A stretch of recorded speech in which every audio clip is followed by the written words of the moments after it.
Olá pessoal, aqui é Daniel Moirer e hoje a gente vai falar um pouco sobre Polar Coordinates. Só para você entender um pouco o básico do Polar Coordinates, eu vou aplicar ele em dois exemplos diferentes para você ver a diferença entre as duas opções. Então aqui eu só baixei uma foto da Terra, abri no Photoshop. Se eu vim em Filter, Distort e chamar o Polar Coordinates, eu posso minimizar aqui para ver um zoom out da imagem toda.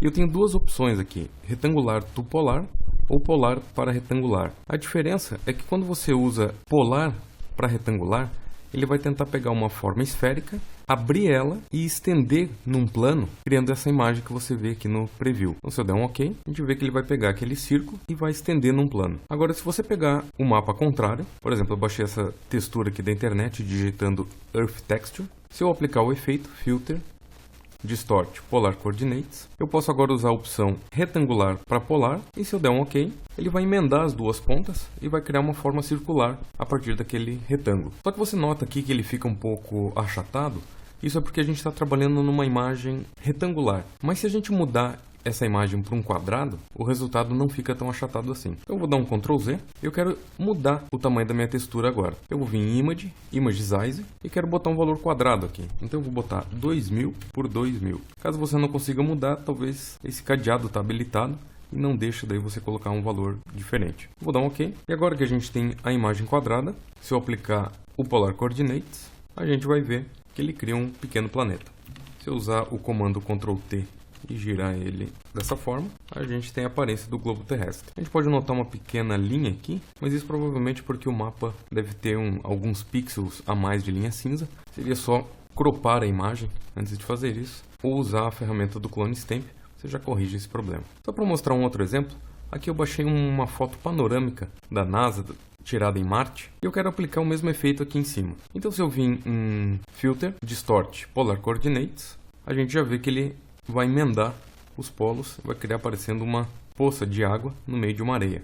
Eu vou dar um Ctrl Z. Agora, se eu usar aquele modo de achatar a imagem, vou colocar aqui um valor de 3000 por 3000, dá um OK, Ctrl mais para me aproximar. Eu posso aplicar agora o filtro e a gente percebe que ele fica circular. Vou dar um OK aqui. Agora, uma coisa interessante, eu vou dar um Ctrl Z, é que se você usar o comando Ctrl T e girar o mapa de ponta cabeça, eu faço isso segurando o Shift para trancar em ângulos de 45 graus, e depois eu dou um Enter para inserir a transformação. Se eu aplicar de novo o mesmo filtro nessa imagem de ponta cabeça, a gente percebe um resultado diferente. Se eu der um OK, vai aparecer um meteoro, um asteroide, uma pedra, alguma coisa assim. Agora, se você aplica esse efeito numa imagem que foi batida em cima de uma esfera, você pode achar imagens assim digitando Panorama 360 no Google Images. O efeito fica um pouco mais interessante. Então eu vou primeiro dimensionar a minha imagem, virar ela de ponta cabeça, dar um Enter e aplicar o filtro do Polar Coordinates. A gente tem essa imagem esférica. E a partir daqui você pode começar uma outra arte, por exemplo, diminuindo com o Ctrl T, de repente criando uma máscara, clicando aqui no Layer, eu vou aplicar uma nova máscara e você já tem uma esfera. Por exemplo, essa arte que eu fiz aqui, basicamente é aquela mesma cena inicial. Eu coloquei ela na frente de um gradiente, criei dois passos de sombra aqui para a bola, associei um Levels para diminuir a cor. Usando o Clipping Mask eu coloquei um gradiente circular preto e branco para escurecer a parte de baixo, um outro gradiente na parte de cima para fazer um brilho. Escrevi Polar Coordinates, coloquei no modo Dissolve com opacidade de 60%. Depois eu criei duas cópias desse mesmo Polar Coordinates e apliquei o efeito do Motion Blur. E um eu coloquei em Vivid Light e outro no modo Divide com as cores invertidas. Depois um Curves por cima para modificar as cores. Um Hull Saturation para modificar um pouco a tonalidade das cores. Um brilho em contraste. E por fim uma granulação para fechar a imagem.